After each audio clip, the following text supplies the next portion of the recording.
Muitos membros da minha família já tiveram encontros com fantasma, inclusive eu. Mas essa história é da minha tia. A minha tia trabalhava em uma escola. Ela era assistente do diretor.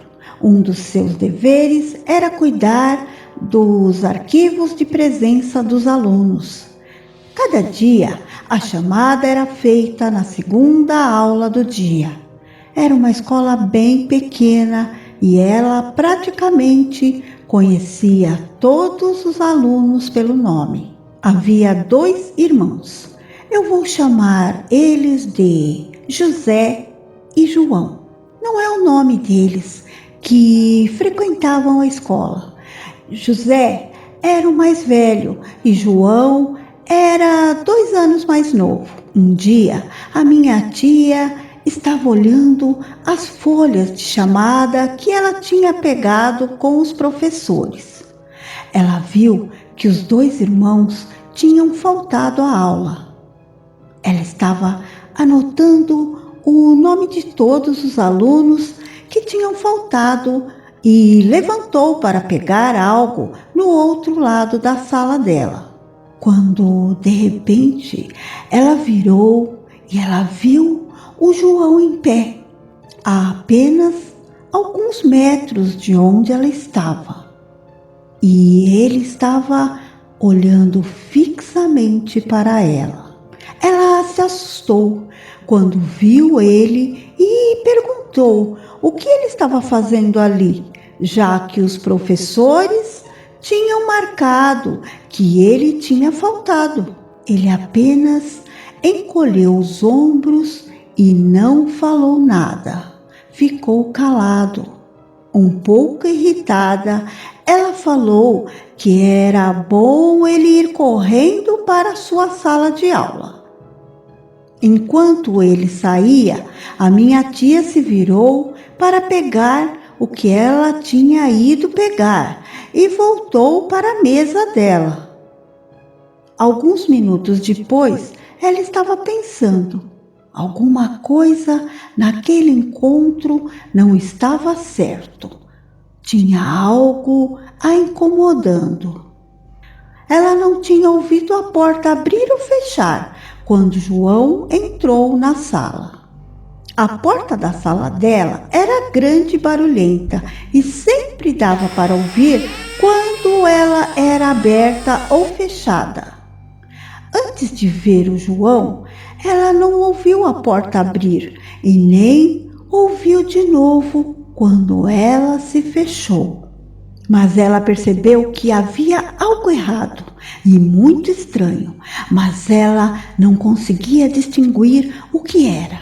Deixando isso de lado, ela voltou para seu trabalho e esqueceu do assunto pelo resto do dia.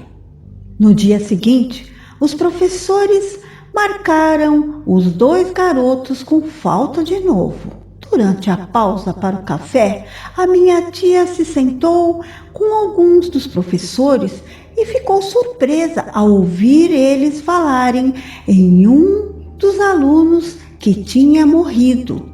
Um dos professores falou de que como era triste que um garoto tão jovem havia morrido. A minha tia, pegando a conversa pela metade, perguntou: Quem é o aluno que faleceu? E quem era o que eles estavam falando que estava faltando? Logo um professor se virou e falou que era o João. A minha tia ficou chocada. Ela perguntou se ele tinha morrido naquele dia. O professor falou que não. Ele tinha morrido na manhã do dia anterior. A minha tia falou que eles deviam estar enganados. Perguntou se não foi o irmão mais velho, o José, que havia morrido. Todos os professores falaram que não, que tinha sido o irmão mais novo, o João Guilherme. Mas não pode ser, a minha tia falou. Eu vi ele na minha sala ontem, lá pelo 4º período, e até falei para ele voltar para a sala dele. Então a minha tia notou o que foi que incomodava ela na aparência do João. Primeiro, ele não falou uma palavra para ela, só ficou parado lá, olhando para ela. Segundo, ele não estava usando jeans e camiseta branca, que era o uniforme da escola. Estava vestido com uma camiseta social e uma jaqueta. Ela pensou, muito estranho um garoto de 9 anos se vestir daquele jeito para ir à escola. Ela nem foi ao funeral, mas um dos professores contou para ela que o João Guilherme tinha sido enterrado com uma camisa social e uma jaqueta. Gostaram da história, pessoal? Se gostaram, deixem seu like, compartilhem, se inscreva no canal, ative o sininho de notificações para receber todo o nosso conteúdo. Meu muito obrigada e até a próxima história.